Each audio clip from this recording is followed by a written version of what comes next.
Muchísimas gracias por la invitación.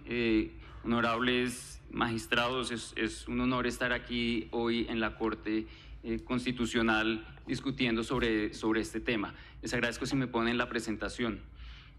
A nosotros se nos ha pedido ampliar un poco la discusión en cuanto a las políticas de la alimentación. Las áreas de protección para la agricultura tienen el horizonte de garantizar el derecho humano a la alimentación, y en ese contexto voy a ampliar un poco el contexto. Ya mis antecesores hablaron de la garantía del derecho a la alimentación como un derecho, y hablaron también de que está en la Constitución, en el artículo 65 recientemente modificado.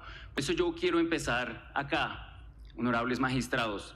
Hay un profundo debilitamiento de las políticas alimentarias en el país en el transcurso de los últimos 10 años. Y eso es absolutamente importante tenerlo en cuenta en su deliberación alrededor de las áreas de protección para la producción agropecuaria. Esto lo vemos principalmente en el contexto de la falta de evidencia y en la falta de planes de acción concretos que orienten el país hacia la dirección de la garantía del derecho humano a la alimentación. El COMPES 113 del 2008 definió y organizó el sector de la alimentación en Colombia, particularmente ofreció la política de seguridad alimentaria para el país, ofreció la definición de seguridad alimentaria, que no solamente se trata de la disponibilidad y la producción de alimentos, habla también del acceso a los mismos, de la cantidad y de los componentes nutricionales de la alimentación, algo que es muy importante para tener en cuenta en esta discusión. Este COMPES 113, además, definió la máxima autoridad rectora de la seguridad alimentaria en el país, conocida anteriormente como la CISAN, hoy conocida como la Comisión Intersectorial del Derecho Humano a la Alimentación, CIDA. Este COMPES también definió la realización de planes nacionales de seguridad alimentaria y nutricional que deberían conversar con los planes departamentales y municipales de seguridad alimentaria con sus respectivos comités para su implementación. Sin embargo, a pesar de que alcanzamos a desarrollar un marco relativamente estructurado, robusto, en el contexto de las políticas de la alimentación, hoy no tenemos suficiente evidencia para informar las políticas alimentarias del país por tres razones principales. La primera, no contamos con información actualizada de seguridad alimentaria en el país. Hace unos años tuvimos la Encuesta Nacional de Seguridad Alimentaria y Nutricional, coordinada por el Instituto Nacional de Salud, por la Universidad Nacional, entre otras entidades del nivel nacional. Tuvimos una encuesta en el 2005, una encuesta en el 2010 y una encuesta en el 2015. Y de ahí en adelante tenía que actualizarse esta encuesta en el 2020 y no se realizó. Ya estamos en el 2025 y tampoco se ha realizado esta encuesta. Llevamos 10 años, y voy a repetir eso otra vez, 10 años sin una encuesta integral sobre seguridad alimentaria en el país que nos determine qué es lo que está cambiando en materia de seguridad alimentaria y qué está pasando hoy en día. Gracias a esa encuesta pudimos saber que el 54% de los hogares en Colombia, es decir, 1 de cada 2 hogares, estaba en situación de inseguridad alimentaria, algo absolutamente inaceptable. Y esto en las zonas rurales es mucho más alto, y para las mujeres rurales aún mucho más alto. Hoy en día no contamos con esta información actualizada. El COMPES 113 también diseñó un observatorio de seguridad alimentaria del nivel nacional, y fue un observatorio que desafortunadamente nunca funcionó por algunas razones que en los comunicados oficiales nos dicen que tuvo que ver con un hackeo de información. El hecho es que este observatorio, que debería darnos información y monitoreo, nunca funcionó, lanzado en el 2013 y presentado oficialmente. Hoy en día, en el plan de desarrollo está un sistema de monitoreo y seguimiento, y tenemos nuevamente un observatorio, esta vez del derecho humano a la alimentación. Esto que ustedes ven en pantalla es el primer reporte que se ha producido alrededor de esto, y quienes trabajamos en este tema esperamos que esto ejercicio de seguimiento, de monitoreo y de observación pueda seguir en el futuro para que sepamos cómo está la seguridad alimentaria en el país. Más recientemente, en 2022, la FAO, en alianza con el DANE, realizaron lo que se llama la encuesta nutricional de seguridad alimentaria.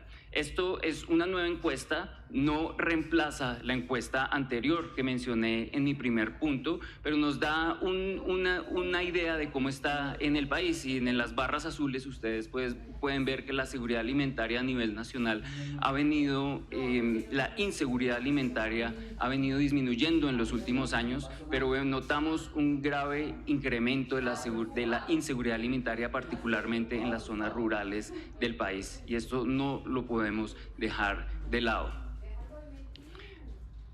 Segundo, no tenemos suficiente evidencia de la producción agropecuaria en el país. Colombia contó con un censo nacional agropecuario en 1960, uno nuevo en 1970, y más de 40 años después tuvimos el de 2014, que en realidad fue el último que se realizó. Llevamos entonces 11 años sin un censo nacional agropecuario que nos permita saber cómo está la producción alimentaria y la producción agropecuaria en general del nivel nacional en los diferentes departamentos y de los grupos de alimentos y de los diferentes grupos que están produciendo. La UPRA sí tiene información muy valiosa de la producción agropecuaria en el país. Los sectores y los gremios también nos ofrecen censos de sus cadenas agropecuarias, pero no contamos con una perspectiva nacional desde hace 11 años. Tercero, no tenemos un plan nacional de seguridad alimentaria vigente. El último plan de seguridad alimentaria del nivel nacional cumplió su vigencia en el 2019.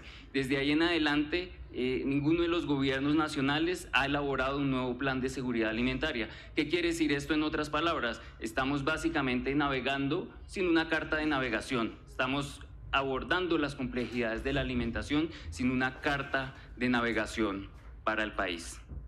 Honorables magistrados, ustedes nos han solicitado que hablemos y nos refiramos al cambio climático en el contexto de la producción agropecuaria. Yo quiero decirles que tenemos grandes desafíos en el contexto del cambio climático. Recientemente, el IDEAM publicó los escenarios de cambio climático, una valiosa publicación que nos permite ver y proyectar cómo va a cambiar la temperatura y la precipitación en el país. Y la evidencia es muy clara. En todos los escenarios que se proyectan a futuro, la temperatura del país tiende a aumentar. Y esto lo podemos ver mucho más claro en estos mapas, que son dos escenarios, ni el más pesimista ni el más optimista de los escenarios, son dos escenarios promedio, y nos muestran en las zonas más rojas y más marrones que en algunas regiones del país la temperatura puede incrementar entre 3 y 5 grados centígrados. Esto pone unos desafíos enormes para la producción agropecuaria, principalmente por la productividad, por la calidad de los suelos y por especialmente la disponibilidad de agua para el país. Muy oportuno el vaso de agua en este momento, muchas gracias. Porque la actividad agropecuaria es la actividad económica que más agua consume en el país. El Ministerio de Agricultura publicó recientemente el Plan Integral de Gestión de Cambio Climático para el sector agropecuario del país, con una cifra muy preocupante. 497 municipios se encuentran en nivel alto de riesgo por cambio climático. ¿Esto qué quiere decir? Que en esos municipios la producción agropecuaria tiene riesgo de baja productividad, de escasez de agua y de empeoramiento de la calidad de los suelos.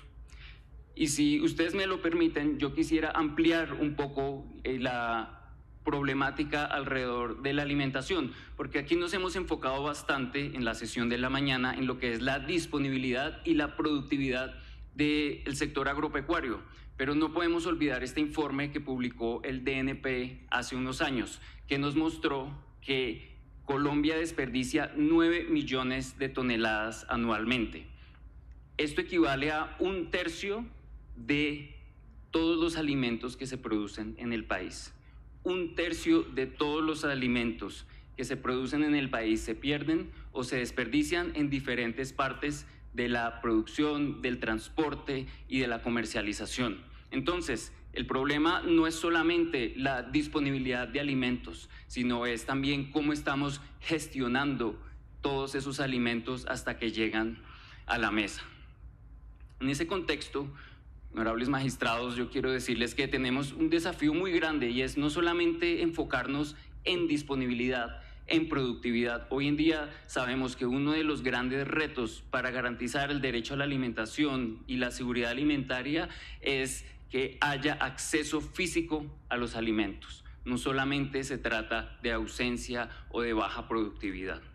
Por eso yo quiero traer unos insumos para la discusión que me parecen muy importantes y que creo que pueden informar sus deliberaciones. El primero, cada vez que hablamos del campo tenemos que remitirnos siempre a la misión rural, coordinada por José Antonio Campo. Los 3 tomos de la misión rural, el capítulo 6 se enfocó específicamente en el ordenamiento territorial del país y allí salió que en un municipio promedio del país, como lo decían uno de los profesores esta mañana, recaen 26 leyes, 22 decretos, 34 instrumentos y 19 instancias de coordinación. Entonces, para un alcalde que pueda organizar el desarrollo y la planeación territorial de su municipio, tiene que lidiar con estas cifras del 2015 que ya deben estar actualizadas, con 79 instrumentos de diferente índole y con 19 diferentes comités. Con la entrada de Colombia a la OCDE, esta organización presentó la revisión rural de la política rural en Colombia, con unas recomendaciones muy puntuales de 1, fortalecer las capacidades de los municipios y 2, fortalecer las capacidades locales de las comunidades y fortaleciendo la participación comunitaria. Otro de los insumos que son importantes también, y fue gracias al acuerdo de paz y la reforma rural integral, se diseñó este plan, que es el Plan Nacional Rural del Sistema para la Garantía del Derecho a la Alimentación. Este plan se acoge a la reforma rural integral, pero además identificó también problemas de articulación entre los diferentes niveles de gobierno y los comités que coordinan la seguridad alimentaria en estos espacios. En mi propia investigación he venido trabajando las diferentes tensiones que hay alrededor de la alimentación. Este es mi libro Política en el Plato y les traje un libro a los honorables magistrados para que lo tengan como un insumo importante. Y aquí yo he venido estudiando cómo existen diferentes visiones y tensiones alrededor del abastecimiento de alimentos en el país. Algunos grupos quieren constituir circuitos cortos de comercialización, lo que yo llamo alimentar la vereda. Otros grupos quieren participar más activamente en el mercado nacional, lo que yo llamo alimentar al país, y otros grupos quieren participar en la agroexportación, lo que yo llamo alimentar el mundo. Y entre todas estas visiones, tensiones y valores que existen alrededor del abastecimiento de alimentos, hay una tensión muy importante entre la seguridad alimentaria y la soberanía alimentaria del país, que promueven muchas comunidades rurales en los territorios. Y por eso hoy en día estamos hablando de derecho humano a la alimentación como un horizonte y un consenso que nos ayuda a estar al menos en la misma página. No podemos dejar de hablar de los PEDET, y esto es algo que venimos investigando también con nuestro grupo de investigación en la Escuela de Gobierno de la Universidad de los Andes. Como resultado del proceso de participación de los PEDET en los 170 municipios, se identificaron 33.000 iniciativas a nivel nacional en los 170 municipios, 33.000 iniciativas organizadas en 8 ejes principales, incluyendo desarrollo económico, ordenamiento territorial, entre otros. De esas, 2.000 son sobre el derecho humano a la alimentación. Si nosotros queremos saber cómo podemos abordar las prioridades locales del derecho a la alimentación, de qué están pensando las comunidades y las alcaldías a nivel local, deberíamos estudiar más a profundidad estas 2.000 iniciativas locales. Ese es un ejercicio que con nuestro equipo de investigación estamos desarrollando en este momento. Honorables magistrados, Colombia ha realizado importantes avances en seguridad alimentaria en los últimos años, pero el marco de política sigue siendo muy frágil y tenemos que trabajar de manera mucho más decidida para fortalecerlo. El potencial agropecuario del país puede fortalecerse, pero en este momento la disponibilidad de alimentos para los colombianos no está en riesgo. Incluso en la pandemia escaseó primero el papel higiénico antes que los alimentos. Yo creo que todos nos acordamos de este episodio. ¿Y por qué ocurrió esto? Pues porque los alimentos nunca escasearon, porque campesinos, agroindustriales, transportadores, comercializadores, alcaldes, gobernadores y los ministerios se pudieron poner de acuerdo para que nunca faltara el alimento en la mesa. Y esto, honorables magistrados, son algunos elementos que yo quisiera que ustedes tuvieran en cuenta en su deliberación. Muchas gracias. Muchas gracias. A continuación.